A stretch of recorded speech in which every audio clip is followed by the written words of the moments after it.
Brazilian Shirt Name Podcast with Dotun Adebayo and Tim Vickery.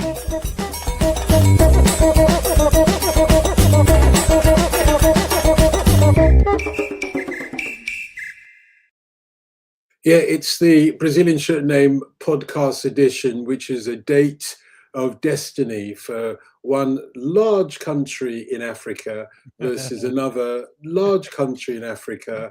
It's the semi-finals of AFCON. And as well as you, Legendino, you were just saying that nobody in Brazil is that interested. Well, no, there is interest, but it's not like we haven't lost the stars of the Brazilian league, you know, so which has happened in the Premier League. But there is interest, not least because three South American countries start their World Cup campaigns against African opposition. So this is a fabulous chance. And one thing that we're really learning, or I'm learning, you know, I'm not well versed in African football, is the strength in depth that the continent has. You know, we're seeing this with Nigeria, might even win the thing and not even qualified for the World Cup. And I just wonder if the history of African football could have been different with more World Cup slots earlier, because so often, you know, the ones who qualify have been different from the ones who qualified 4 years before. So it's been harder for sides to accumulate experience and then go on and be really, really competitive. And another one of the if-onlys with African football is, of course, the Zambia team of the early 90s, who caused, well, in the late 80s, they caused one of the biggest shocks I can ever remember. Now, in the UK, people don't take the Olympic football tournament particularly seriously. But the amount of great players who come out of that, who cut their teeth in that, certainly back then, is huge. And there was this team from Zambia. It is one of the most surprising results I think there has ever been in international football. Because Italy went into the Olympics in Seoul as one of the teams to watch. And they did qualify from the group, and they went all the way. But in their group game, they lost 4-0 to Zambia. Now, remember, this is a couple of years before Cameroon and what they did in 1990. At that point, Sub-Saharan Africa had never won a game in the history of the World Cup. And here is Zambia beating Italy 4-0. That's a huge result.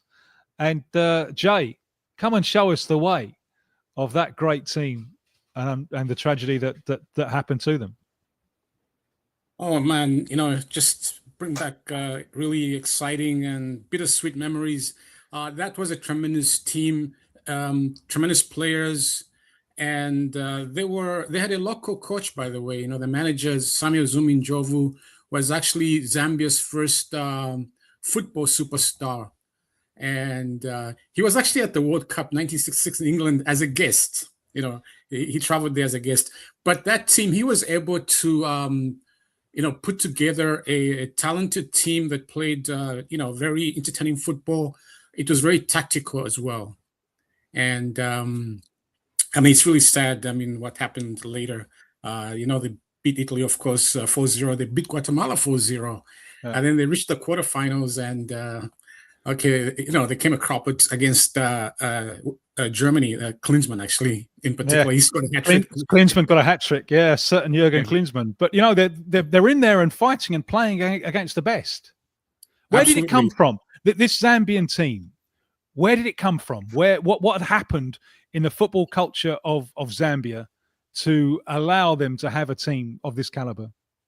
Well, actually, it started in 1971.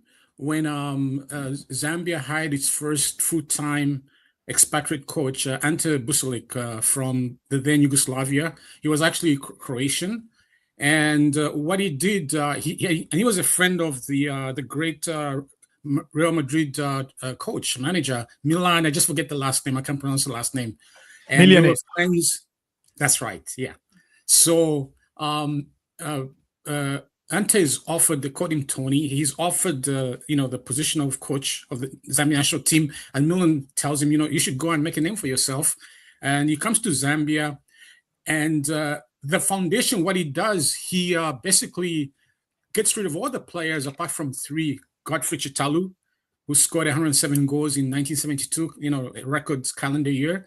He keeps Dixon Makwaza and Dick Chama. These are the two center backs.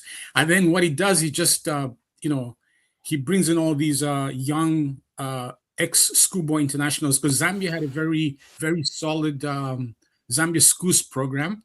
And it had its own organization. And a lot of the organization was mostly, they were expatriate expatriate teachers from England, including one who's still alive from Ireland, Ronnie Hollywood, who was a source for my book. And they were playing Ipswich Town youth team. I've got a photograph of Ronnie Hollywood with Bobby Robson, playing golf in Luanshya. Mick Mills played he came to Zambia. They played West Ham, the youth team. So they had this Zambia schools program. They are playing against, young players from England, a lot of them became stars afterwards. So Busalik just, he had these young players that had cut their teeth, at early age against, very good players from England. And that was the foundation of Zambian soccer. And they actually maintained that all the way up until probably, we were lucky because they were always producing generations of excellent players. The information is passed on to all these, to the next generation until after the crash, then, things kind of petered out. And unfortunately, we no longer, produce the same quality of players that we had at that time. Yeah, and before I forget the protocol, I should say you're watching and listening to the Brazilian Shirt Name podcast. The Legendino Tim Vickery is in Rio. We've got Jay Mwamba with us and talk about African history. Well, he's written a seminal book on the tragedy that befell the Zambian national team. And it's called The Crash of the Buffalo. We'll come to that in a moment or two. But kick off, and do remember, I don't need to tell it says it under your screen, subscribe to Football Smash so you never miss anything from the Brazilian Shirt Name. So we're with you on Wednesdays from 4 p.m. and on Thursdays from 4 p.m. Tomorrow, Thursday, will be what we call the Global Soccer Interactive, in which you can join in the conversation as well. I'm sure you've got questions for Jay, and if you have, with regards to Zambian football, and not least, the tragedy that bestruck the team, then feel free to send us your messages in the comment section, etc. Okay, Tim touched on something about, the history of Zambian football, and you gave us a starting point of where soccer began. But I imagine soccer was not unfamiliar to the Zambian youth at that time, because from what I understand, and correct me if I'm wrong, there ain't a whole lot of things to do for young urban kids in Zambia but kick a football. And I might be wrong, but I heard that from somebody who works there, a British boy who works there as a farmer indeed. Yeah, well, and the big advantage, soccer had in Zambia is because, Zambia is one of the top copper producing countries in the world, and the mines are all situated in the area. I think it's probably like maybe 50 square mile area called the Copper Belt. That's where all the mining towns are located.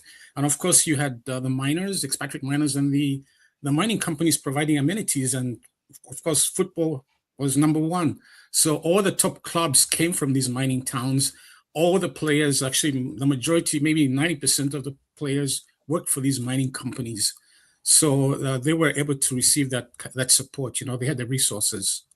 And as always with Africa, not just Africa, so many parts of the world as well, football is so easy and cheap to formulate, have a kick about, even with people you don't know, a way of meeting people, etc. But if you've got that ball, or a substitute for a ball in some cases, you got a game.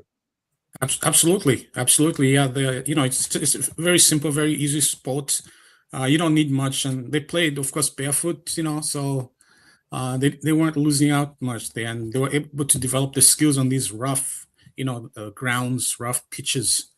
So when it came to playing on a nice surface grass with a proper, football, it was easy for them. Yeah, they were able to adapt.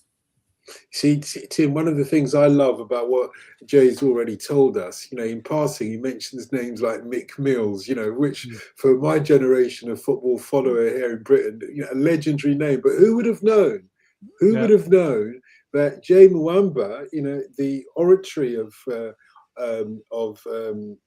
Zambian football, is saying that Mick Mills was one of those who was at the foundation of Zambian football. Amazing, isn't it?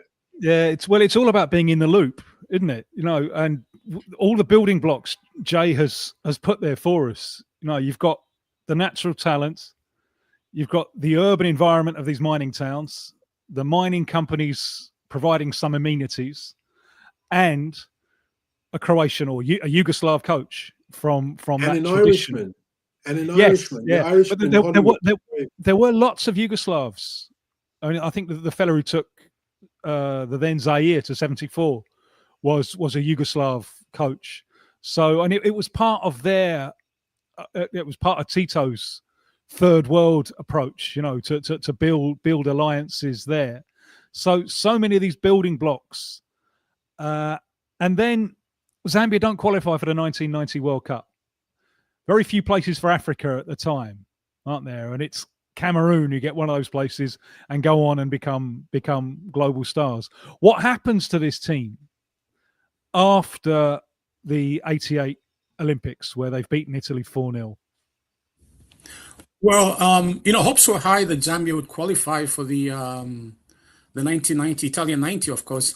And back then, you played. It was the very first time that in Africa the qualifiers were based on the round robin, format. You play in the groups. You play in a group, and I think the group winners advanced to the second stage, which was going to be the knockout stage. And Zambia was drawn in a group of death. There's Morocco, Morocco, who were they were the first African team in about 40 years to play at the World Cup when they went to Mexico. I think previously Egypt in 1934, I think Egypt played. Yeah. So there was Morocco, and then there was Tunisia, who were the African representatives in 1978 in Mexico as well. And they actually Morocco had done well in 86. Morocco had done well in 86, yeah. Actually, Tunisia became the first African team. They beat. It was Argentina. Yeah, they beat Mexico 3-1. This is in Argentina, correct? Yeah, sorry, not Mexico. They beat Mexico 1978 World Cup in Argentina. So they become the first African team, and they drew Poland 0-0, and I think they lost. I just forget the team that beat them 1-0. And then I think it was 1-0 to the Germans, but they gave the Germans a real game. It was, for me as a 13-year-old kid, because before the World Cup, back then, if you're an English kid, the African team, it's just a case of how many they're going to concede. And they were terrific. They were really, really good. They really gave the Germans a game. And as you say, yes, terrific team. So it was like one of those moments when, wow. But we hadn't seen it really from sub-Saharan Africa. Cameroon had a good World Cup in 82. They drew with Italy. They drew with Peru. And Poland as well. They drew all their three games. But we hadn't had a victory yet. And we weren't going to get one until 1990, which is why I think that 4-0 Zambia against Italy in the 88 Olympics is just so unbelievably significant. That's right, yeah. It was, and then there was also Zaire in Zambia's qualifying group. Of course, Zaire played, infamously in 1974, losing 9-0 to Yugoslavia. And Zambia won all the games in Lusaka. They beat Morocco, they beat Zaire 4-2, and they beat Tunisia 1-0. They beat Morocco 2-1.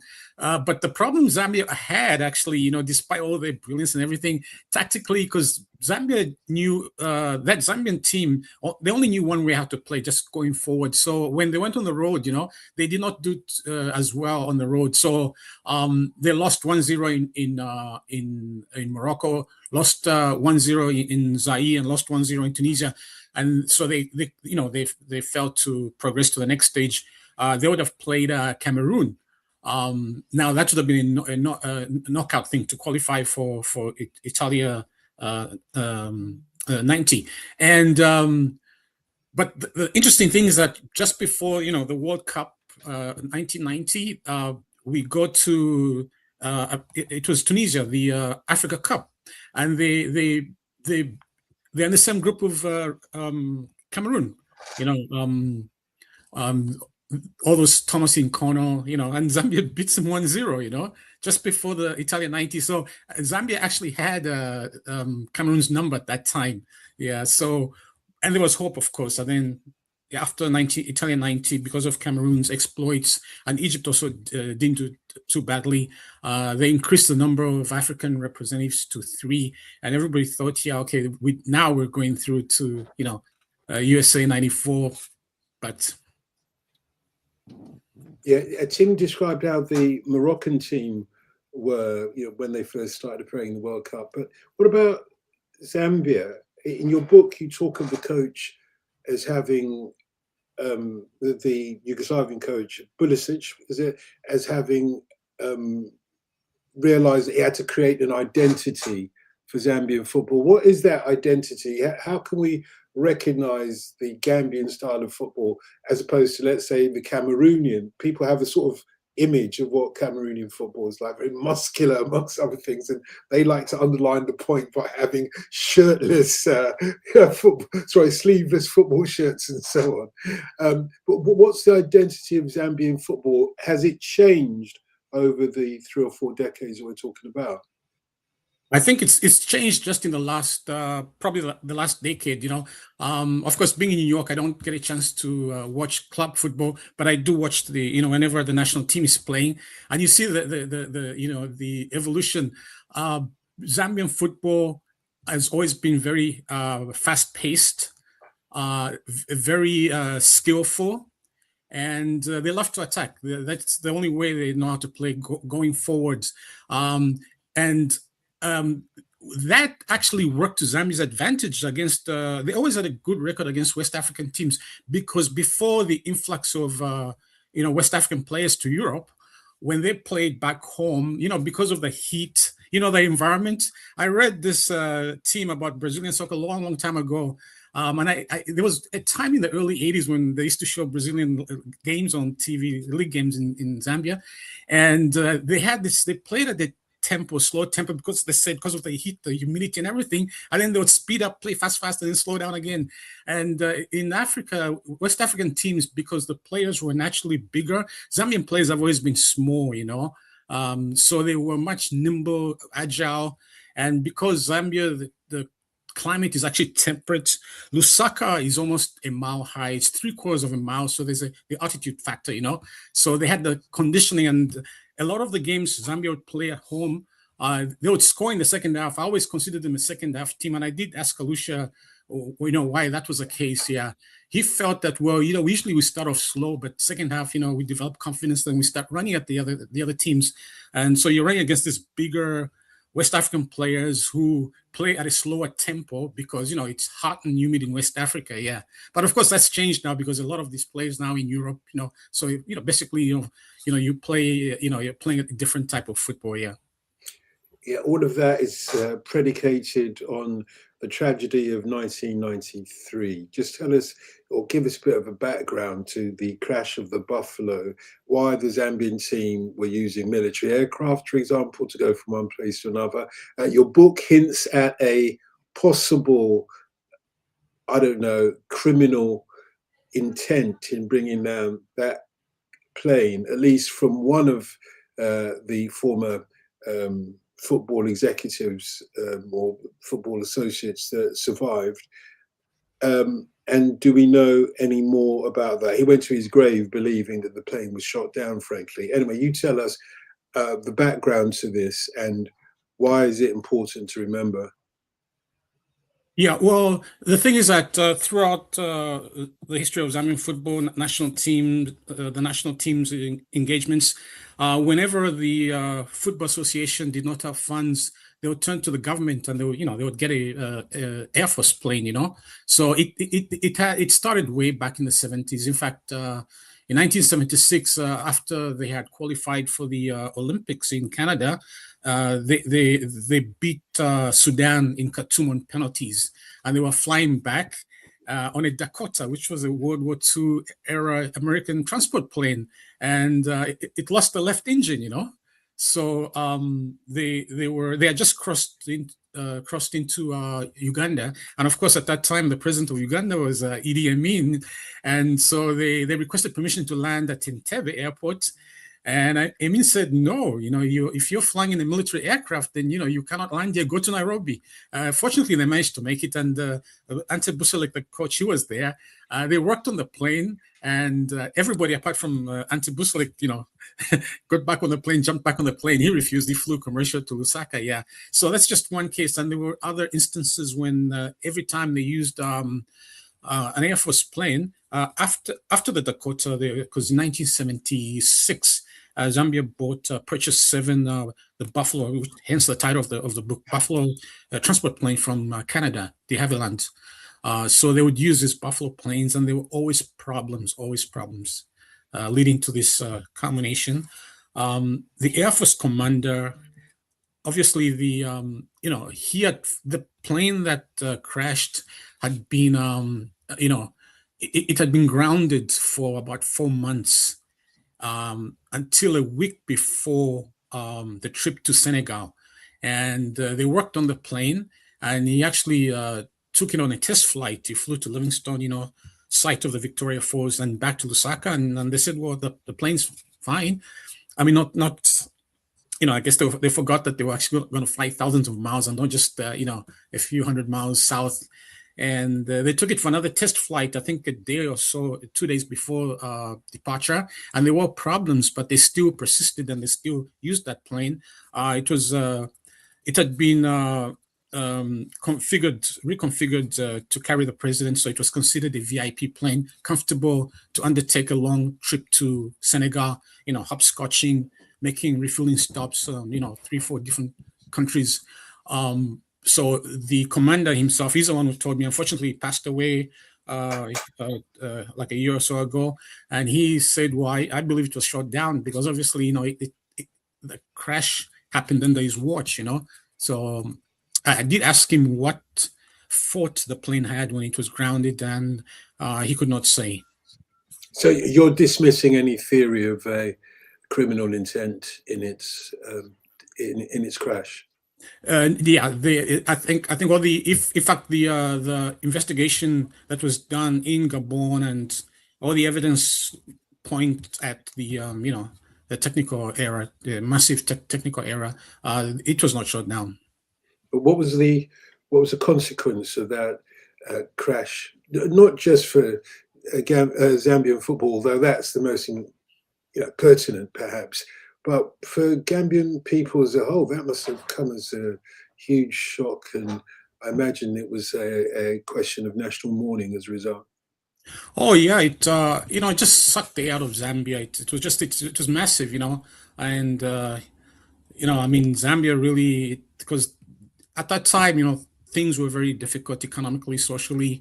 There was a public health issue of HIV and everything. So the national team was the country's main hope, main source of joy, and they were confident. They had great players, veteran players like the goalkeeper Efo Chabala, who was the best goalkeeper on the African continent, and there were emerging stars like Kelvin Mutale, who, in like a 10-month period, he had gone from playing second-tier football in Zambia, second division, to playing in Saudi Arabia for El Afitak, yeah. And so there was a lot of hope. FIFA had increased the number of African teams at the World Cup to 3, so we were, certain that Zambia would be there. And then all of a sudden, everything's just shattered, So you can imagine, the impact. It was dreadful, really dreadful.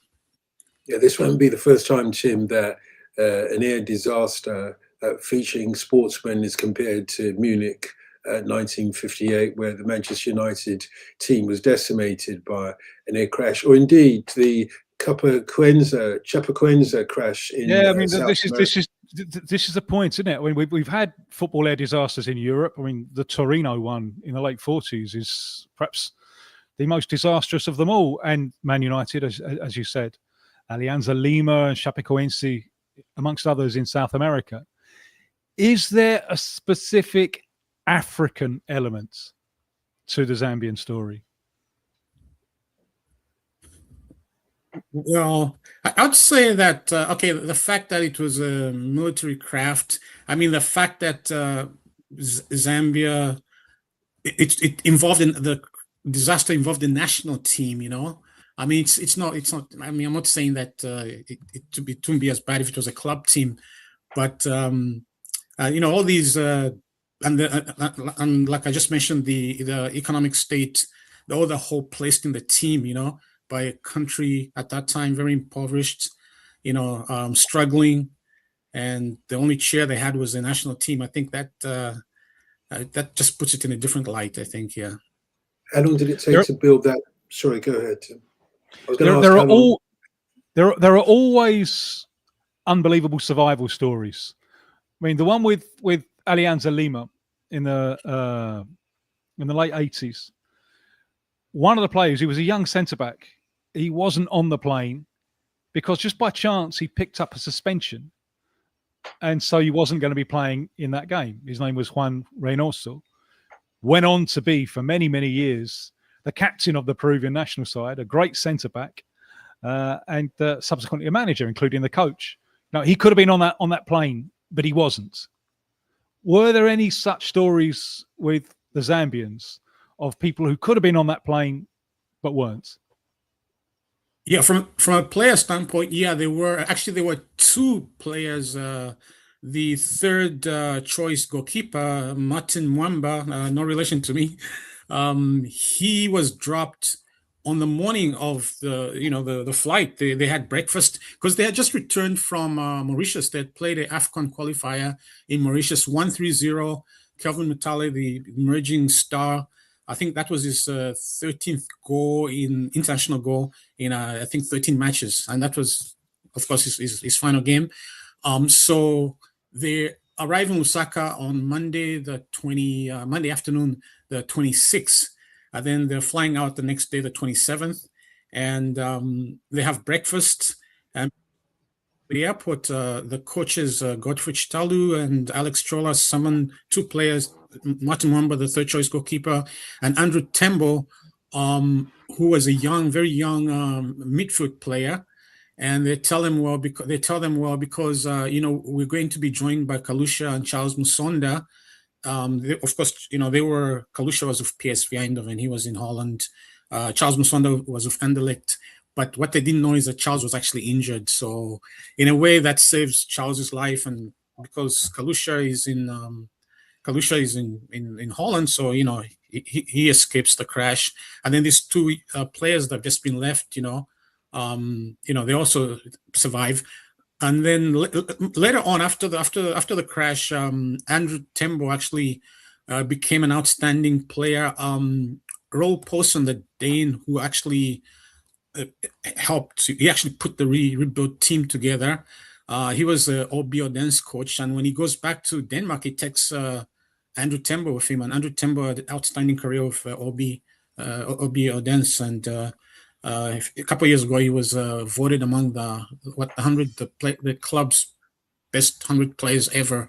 Yeah. So, and then there were also some officials who were two journalists that should have been on the plane, but they could not make it because they couldn't get the at that time travelers checks in time. There were no credit cards in Zambia at that time, so because they could not get travelers checks in time, they missed the flight. Yeah. And there was one particular woman, journalist, who had followed the team in several matches previously, who wanted to be on that trip. But from what I understood from your book, her editorial decided to send her somewhere else and send somebody else on that trip, which is, a tragedy, whichever way you look at it, I guess. For her, obviously, it was a lifesaver, but somebody else went in her place, that couldn't have been easy for her to get over either. Yeah, it was very difficult. Yeah, she had actually traveled with the team to Mauritius, and so she was the only surviving journalist. There was another journalist that traveled with the team, Zana news agency reporter. He traveled with the team to Mauritius, and he continued to travel. He was on the plane that crashed, but she was Beauty Lupia now. Yeah, she's a reporter. So when they returned to Lusaka, her editor says, well, he decides someone else should continue. But then that reporter was not able to get his traveler's checks in time. So he because of that, and he had gone to see the team the night before, just to find out the logistics and everything. He went to see them at the motel where they were staying, and but he was not able to get. They were not able to put his financing, his money together, and that saved his life here. As you can all hear, this book has been well researched by J. Mwamba, our guest, and even to the extent of being able to give us details of the breakfast, the last breakfast, if you like, that the Zambian national team had before the ill-fated flight and so on. I was going to ask how long it took to rebuild the team again. With Manchester United, after the Munich air crash, people can sort of date the development or to the point where the team becomes, what it would have been otherwise, to 10 years. Crash in 1958, they win the European Cup in 1968 with the same coach who sees it as, if you like, a spiritual moment where they're able to pay tribute to the ones that lost their lives on this journey. In that kind of context, doesn't have to be spiritual or otherwise, how long for you did it take for the Zambian team to be rebuilt, at least to be somewhere near where they were before the crash? Believe it or not, 10 weeks after the crash, the rebuilt team, they had spent 5 weeks in Denmark with Raul Poulsen, who unfortunately passed away October last year. Within 10 weeks of the crash, they come to Lusaka to play Morocco, World Cup qualifier, delayed World Cup qualifier, and they fall a goal behind, and they lose one of the players. You got one of the experienced players who had been in and out of the squad before the crash, Linus Makwaza, son of the former great captain Dick Makwaza. He gets injured, and Zambia falls a goal behind, and they come back and win 2-1, 10 weeks after the crash. But that would have been a very, very different team, or the B team, if you like. This is a B team with the exception of Kalusha, captain, who had escaped the crash, and Johnson Walia, who was playing for Sion in Switzerland. These are the only two, regulars from the previous team. So about 10 weeks they come back, and then I think what the challenge had, and Poulsen told me this, before he passed away. Now, he was just contracted to rebuild the team. It was like a 6-week stint contract. And then he goes back to Denmark, and then Ian Porterfield takes over, the former Chelsea manager. And but because Zambia's switching coaches, that Poulsen stuck around, that he stayed with the team, chances are that they would have probably qualified for the World Cup 1994, because they go to Ivory Coast. Poulsen is not there. They draw. The game was played in the Ivory Coast, against Senegal, because there was crowd trouble earlier at the Morocco-Senegal game. So they got to play Senegal in Ivory Coast and draw. And Senegal comes to Lusaka. Senegal's beaten 4-0. So the key game is now October 1993, Casablanca. Zambia just needs a draw to qualify for the World Cup. They lose 1-0. But I believe, and Poulsen said that if he had stayed with the team continuity, I reckon they would have still qualified. But of course, 19 years later, Zambia wins the AFCON. So, but in terms of bringing almost to the same level, I'd say in short order.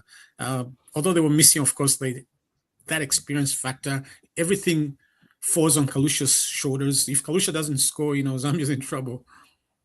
Well, bringing everything up to date at this current Africa Cup of Nations, Zambia, there they are again, losing 1-0, but this time to a tiny nation called Comoros.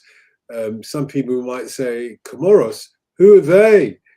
The Zambian team today haven't covered themselves in glory in this current African Cup of Nations, have they? Why? Why not? No, actually, you know what it is? I think that pipeline, we no longer, produce the outstanding players that we used to in the past. It might be global because, I mean, if I look back to my youth, I mean, you'd go to the World Cup and back team when there were only 16 nations at the World Cup, and every country had like 2 or 3 superstar players, or at least one superstar player. And now you have a lot of very good players, but no really outstanding players outside like a Messi or Ronaldo, And I think that's a problem with Zambia. We just are not producing the same quality players. And also, although this was always the case in the past, Zambia does not have the large numbers of players in the European leagues, and the few we have, they are not really, not top notch. Yeah, not like the Nigerians or even Ghana, Cameroonians. No, we don't have those players. Yeah, so that's a problem. It's quality. And the interesting thing is that the last game Zambia won at AFCON was 2012 when they won the competition. That winning penalty by Stopira Zunzu, who was actually in the squad, although he was injured. He was actually in the squad in Morocco. Yeah, so that's the last time Zambia won a game. They go there and they draw and lose. They have not won a game at AFCON since 2012. Yeah. Is there a diaspora? Is there because I mean, obviously Morocco are drawing strongly on diaspora, and Lookman, he's one of ours. He's one of ours. And Nigeria. Charlton, actually. Charlton, if you don't mind. Indeed. Is there a Zambian diaspora to draw upon? There is, but again, and this is very, it's really unique to Zambia. They are, I don't know how to put it. Sometimes I use a term, they're very conservative. They're very, as a nation, they have not embraced. I mean, you've got Manchester City have Jadon Katongo, who I actually met when Manchester City were in New York not last year, the previous summer. They played at Yankee Stadium, and I spoke to him. I said, "Have you been approached by the Zambian authorities?" And he said, "No." The only one that's been caught up is Frankie Musonda, who I believe is playing now in Saudi Arabia. He played a few games, and he was actually in Morocco, but he's on the bench now. I don't know why. When they needed, Frankie's played in Scotland, played in England, I think in the Championship. But Zambia has not really embraced players of Zambian heritage playing overseas. No, I don't know why, So I think, and they need to look at that, Yeah, to be fair to Zambia, they lost to Comoros in the qualifying stages, but even in the tournament itself, I think they got a draw with Comoros. They got a couple of draws, and they got a couple of heavy defeats as well. Look, your book is amazing. It's amazing. Can I just ask one further question about this book? Sure. Which is that we are talking about your generation, Jay. Do you feel, and has the book emphasized this, do you feel a strong connection, some kind of spiritual connection with those who lost their lives in 1993? Yeah. I mean, they were my friends. I covered, I worked for the Zambia Daily Mail from 82 to 89 when I came to New York. I knew Alex Jola. I covered him as a player. Godfrey Chitalu, he was, because he had retired before I started working for the Daily Mail. Actually, he retired the year before. He fractured his arm, and that was 1981. That was his last game. But Efo Chabala, I traveled with them. Efo Chabala, Dabi Makinka, went to Cameroon. That famous, we beat Cameroon 4-1 qualifiers for the 1986 World Cup in Mexico. Actually, we eliminated Cameroon, beat them 4-1 in Lusaka, drew 1-1 with them in Yaoundé. So I knew most of the players. The only ones I did not know were the young players that came, after I'd left. I knew one of the pilots. Yeah, so they were my friends. They were my heroes. So there was a very strong connection. In fact, I had a phone conversation with Kalusha a week. It was actually the Tuesday before the crash, because he's the one who actually notified me about the crash. So the week before the crash, I'm talking to Kalusha. He's in Holland, and he says, "Oh, so next week, Wednesday, I'll be traveling to Paris and then connecting to Dakar for this game." And I tell him, say hi to Godfrey, say hi to Alex Chola, the coaches, and tell them I'll see them next summer at the World Cup. And a week later, on the Wednesday, early morning, 5 a.m. Wednesday morning, I was staying in an apartment with my brothers. You know, we were students. I'd come back to school, and the phone rings, and one of my brothers answers. So he comes to my room, knocks on the door, and says, "Kalusha's on the phone." And I'm thinking, it's 5 a.m. Why is Kalusha calling me? He's supposed to be, you know, traveling to Dakar via Paris. And I pick up the phone, and he just says, "Jay, the plane." Those are the words he said, "the plane." And immediately I sensed, oh, you know, something bad has happened. And so, I mean, they were, you know, and that's why it took me so long to write the book, because first, I guess I was in kind of denial. I started working on it in around 2010. Started doing research in 2010, and it was difficult to process, you know, very difficult to process. Yeah. Well, for the benefit of us, you've done an excellent job. And if anybody wants to know the history of Zambian football, I think you've put it very much, you know, given us the basis of it, the pillar stone of it. And your heroes live on in your words. They live on in your text. Thank you. Yeah, the book's called The Crash of the Buffaloes by our guest Jay Mwamba, and it's available where you get your normal books from as well. Jay, we should talk about African football and Zambian football more generally at some point, when we don't have to go through the pain of this tragedy. At least anytime, you're welcome back onto the Brazilian Shirt Name podcast. We're back with you tomorrow from 4 o'clock with the Global Soccer Interactive. Make an appointment, and do join us on our WhatsApp group as well. You can have conversations there, amongst other things. And that's it for tonight, or today. Is it tonight where you are? Anybody? No? Good. It's morning here. It's almost lunch. It's almost noon here. Yeah, it's dark here, so it could be night, but yeah, it's just late afternoon. What do you expect? Yeah, see you tomorrow from 4. Get in touch with the Brazilian Shirt Name podcast on Twitter at BrazilShirtPod, or you can email us brazilianshirtnamepod@gmail.com. Thanks for listening. Don't forget to subscribe, rate and tell a friend. The Brazilian Shirt Name podcast is an 1129 production.